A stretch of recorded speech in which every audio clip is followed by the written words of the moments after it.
Welcome to civil AEJ exam. अभी हम DSSC JEE civil 2015 का पेपर डिस्कस करने जा रहे हैं। क्वेश्चन नंबर 101 से स्टार्ट करते हैं। तो क्वेश्चन क्या कह रहा है? The process of finding out the resultant force is called A resolution, B superposition, C composition और D इज ट्रांजिशन।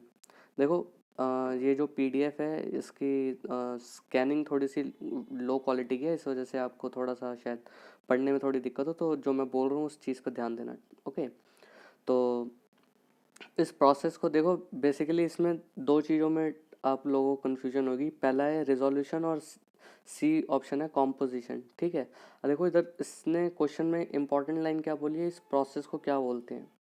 ठीक है, इस प्रोसेस को नाम देते हैं हम कॉम्पोजिशन। ठीक है, बट अगर वही बोलता किसी भी एक फोर्स को अगर हमें रिजॉल्व करना हो दो रेफरेंस एक्सिस पर, तो उसको क्या कहेंगे, रिजोल्यूशन कहते हैं। ओके, नेक्स्ट क्वेश्चन देखते हैं।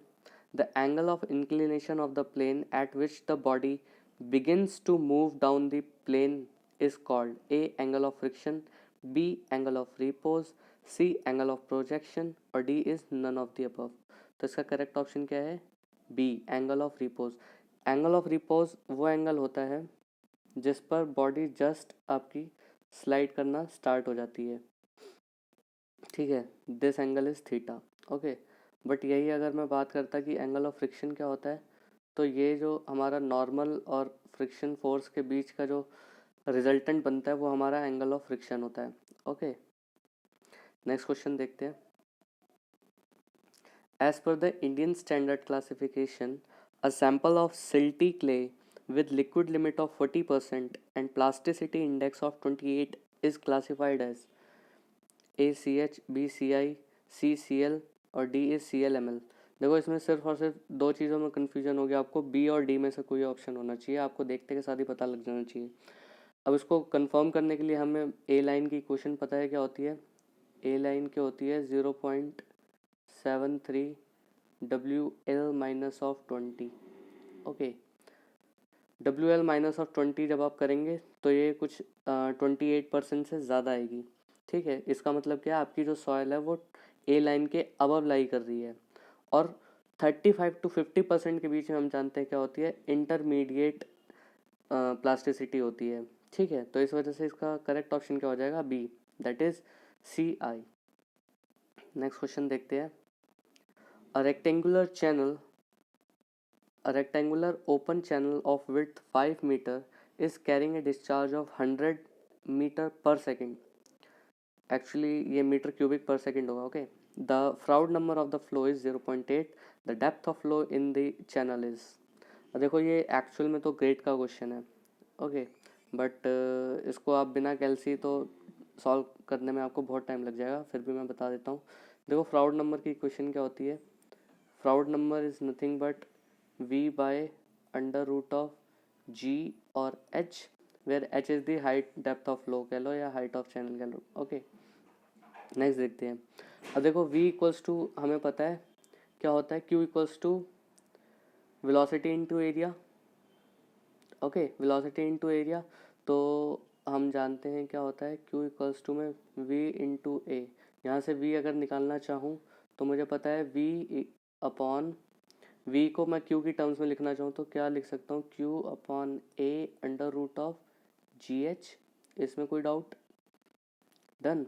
नेक्स्ट देखते हैं इसको क्या कर सकते हैं। Q की हमें वैल्यू दे रखी है कुछ। ओके, वेट डिस्चार्ज हमें दे रखा है 100 मीटर पर सेकेंड। डन, 100।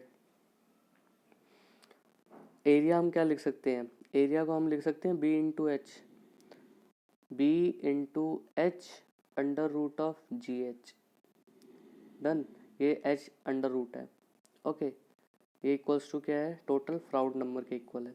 अब कुछ नहीं करना, H को एक साइड रख दो, H की पावर समथिंग हो जाएगी 1/2 + 1 which is 3/2 equals to 100 upon B की वैल्यू हमें गिवन है। B हमें गिवन है 5 मीटर ऑफ विड्थ है, 5 इंटू और फ्राउड नंबर भी गिवन है कितना है, हाउ मच, 0.8। तो इसको जब आप सॉल्व करेंगे तो H की वैल्यू आएगी 3.92 समथिंग। ओके, एक बार कैलकुलेट करके देख लेना। तो which is nearly equal to 4, तो 4 हमारा क्या हो जाएगा, करेक्ट आंसर। नेक्स्ट क्वेश्चन देखते हैं। नेक्स्ट क्वेश्चन कह रहा है द रेशियो ऑफ 105 बता रहा हूँ, the ratio of actual evapotranspiration to potential evapotranspiration is in the range of a 0 to 0.4, B 0.6 to 0.9, C 0 to 1 और D इज़ 1 to 2.2। ठीक है, इसका करेक्ट आंसर तो मुझे कहीं मिला नहीं, बट जो मैंने जनरल्स वगैरह देखे काफ़ी सारे, तो उसमें 0.6 to 0.9 के बीच में वैल्यू वेरी कर रही थी। ओके, तो एक बार आप चेक कर लेना अपने अकॉर्डिंग। नेक्स्ट क्वेश्चन है road roughness is measured using a Benkelman beam, B bump indicator, C dynamic cone penetrometer और D is falling head deflectometer. ठीक है, तो देखो इसमें तो पहली बात आपको चारों का पता होना चाहिए क्या करते हैं। बैंकलमैन बीम हम यूज़ करते हैं किसके लिए, डिफ्लेक्शन के लिए, this is use for deflection. Okay, bump indicator का हम बेसिकली यूज़ करते हैं, आप कह लो कि अनइवननेस को मेजर करने के लिए। ठीक है, डायनेमिक कोन पेनिट्रोमीटर तो बेसिकली पेनिट्रेशन वैल्यू को निकालने के लिए कि सॉयल स्ट्राटा कैसा है कैसा नहीं है। ओके, और फॉलिंग वेट डिफ्लेक्टोमीटर होता है फिजिकल प्रॉपर्टी ऑफ पेमेंट के लिए, फिजिकल प्रॉपर्टीज ऑफ पेमेंट के लिए। या फिर इसका हम यूज़ इसलिए भी करते हैं कि हमारे पेवमेंट की ओवरलोडिंग तो नहीं हो रही है व्हीकल की, या फिर हम ये भी कह सकते हैं कि ओवरलोडिंग के लिए भी इसको यूज़ कर सकते हैं हम बैंकलमैन को। तो हमें क्या पूछा है, रोड रफनेस पूछा है, road roughness which is equals to unevenness कह सकते हो। ठीक है, तो इसका करेक्ट ऑप्शन क्या हो जाएगा, बी। नेक्स्ट क्वेश्चन है which of the following error can be eliminated by reciprocal measurements in differential levelling. First है error due to earth curvature और सेकंड है error due to atmospheric reaction. तो ये दोनों ही हम डिफरेंशियल लेवलिंग से एरर को एलिमिनेट कर सकते हैं। ओके, नेक्स्ट क्वेश्चन है a force when applied to a body having mass of 1 kg and giving it a acceleration of 1 meter per second is known as। तो इसको हम कहते हैं 1 न्यूटन ऑफ फोर्स। ओके, अगर यही ग्राम होता और 1 सेंटीमीटर पर सेकंड होता तो हम कहते हैं इसको 1 डाइन ऑफ फोर्स। ठीक है, अगर ये ग्राम होता और दिया होता सेंटीमीटर पर सेकंड की वैल्यू में, तो ये होता 1 डाइन फोर्स। नेक्स्ट क्वेश्चन देखते हैं हम। नेक्स्ट क्वेश्चन है which of the following are correct unit of impulse, A gram centimetre per second, B KG metre per second, C dyne second और डी ऑल ऑफ द। तो ये तीनों ही impulse की हमारी क्या है, यूनिट्स हैं। नेक्स्ट है if three forces acting on a point are in equilibrium then the ratio of the force to the sine of opposite angle is constant only it all the forces are a inward, b outward, c can be both और d is none of these। तो ये लामी theorem है। लामी theorem आपको याद होगी, engineering mechanics में आपने पढ़ी होगी, अल्फ़ा बीटा गामा। ठीक है, तो F1 अपॉन में अगर मान लो मैं ये F1 लेता हूँ, तो ये अगर ये मान लो क्या है, बीटा है, तो ये क्या होगा F1 upon sine of beta. ठीक है, इसका कहने की ये मतलब है। नेक्स्ट क्वेश्चन है moment of couple about any point in space is always क्या होता है, कांस्टेंट होता है, that is same.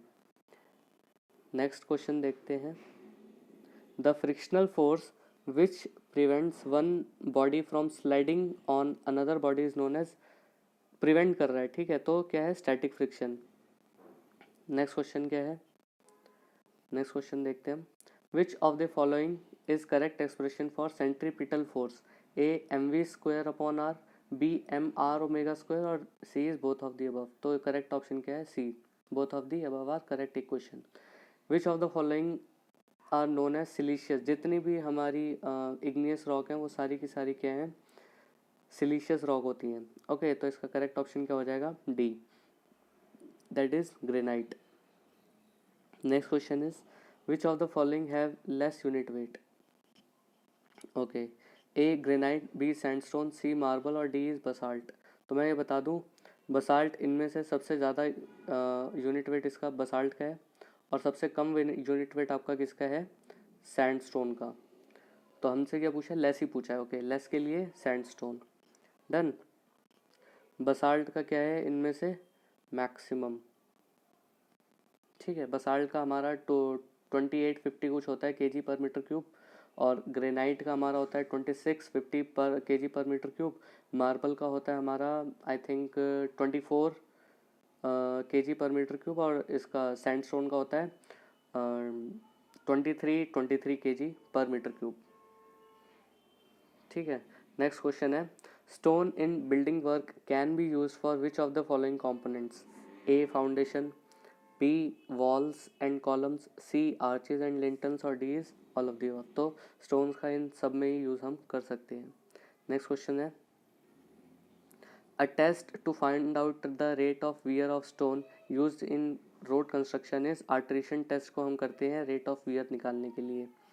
The brick which is light in weight reduces the transmission of heat, sound and dampness is known as A hollow brick, B cavity brick, C cellular brick और D is all of the above। तो ये तीनों ही एक ही type के मतलब कह सकते हो नाम है, जो बेसिकली हीट इंसुलेशन के लिए और साउंड और डैम्पनेस को रोकने के लिए हम यूज़ करते हैं। नेक्स्ट क्वेश्चन है, properties of steel can be altered by A structural treatment, B heat treatment और C is both of the above. तो ऑल्टर करनी है अगर प्रॉपर्टीज ऑफ स्टील, तो हम क्या कर यूज़ करते हैं, हीट ट्रीटमेंट यूज़ करते हैं। नेक्स्ट क्वेश्चन है, the slope of tensile stress strain diagram represents A modulus of rupture, B modulus of elasticity, C tenacity और डी इज डक्टिलिटी। तो इसको जो स्ट्रेस स्ट्रेन कर्व होता है माइल्ड स्टील का, वो हमारा उसका स्लोप बेसिकली क्या रिप्रेजेंट करता है, मॉडुलस ऑफ इलास्टिसिटी। तो करेक्ट ऑप्शन क्या हो जाएगा, बी।